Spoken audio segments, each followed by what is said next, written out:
President Trump hosting a dinner last night with senators from both sides of the aisle to gain support on tax reform. But will his strategy work to get this all done by the end of the year? Joining us now from the Independent Women's Forum is Patrice Onwuka and Democratic strategist Starr Hopkins. Guys, good morning. Good morning. Thanks for having us. Patrice, let's start with you first to this dinner last night. If you look at the attendees, whether it was Joe Manchin or Heidi Heitkamp, Joe Donnelly from Indiana, these are kind of the more friendly faces that the president met with. But isn't it the unfriendliest, Patrice, that he's got to convince to come across the aisle and talk about meaningful tax reform?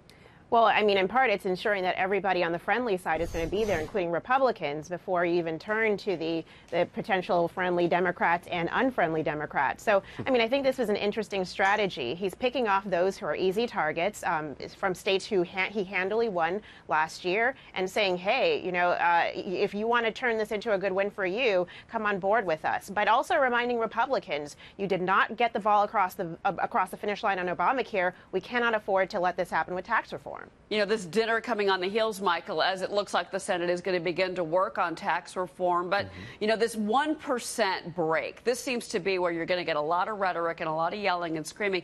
Is that the one issue, or is there something else that you think the Democrats are going to grab onto to obstruct President Trump's plans to come up with a tax reform bill? Well, first, I don't think Democrats have any plans to obstruct a tax reform bill. Republicans have the majority in the House and the Senate, and obviously have the White House.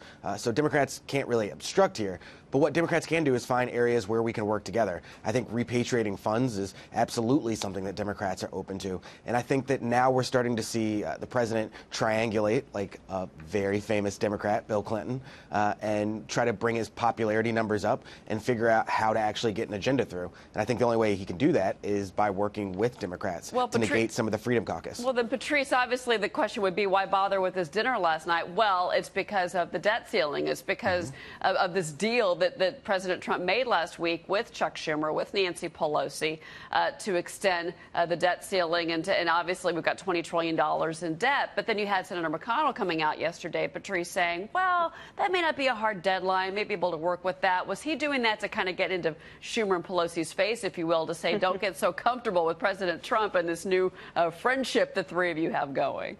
I mean, I think it was kind of a reminder that, yes, the Treasury has some extraordinary measures that they can take, so you can kind of postpone the vote.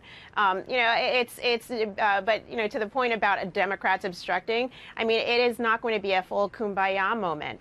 Things like the estate tax, things like raising the top tax level for higher earners. Those are issues that Democrats are going to bristle at. And while you know, this is what they outlined in the letter they sent in August about what tax reform should look like. So it's going to be a little bit harder than I think my colleague here on the panel is suggesting. And I don't think Democrats are going to come fully on board just because, you know, they got a little bit of a concession in the deal last week. Yeah, but Michael, I mean, the debt ceiling debate is where the president and Republicans are going to need Democrats.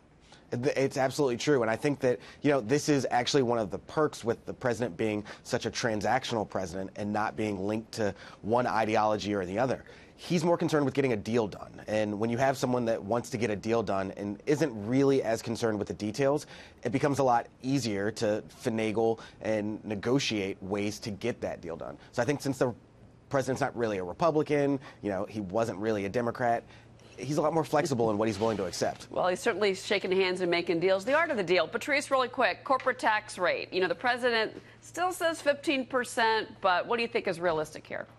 I mean, 15% may be realistic. I believe it before it was maybe 20, 25%. So I think he wants to see what can get done. Speaker Ryan has talked about 15% being realistic, and so I think that's what we're gonna get to. Yeah, Michael, I don't know. I think 15% seems nice, but I think 20% might be realistic. 22% I think is realistic. Yeah. Patrice, Michael, thank you very much. It's good to have you on the show this morning.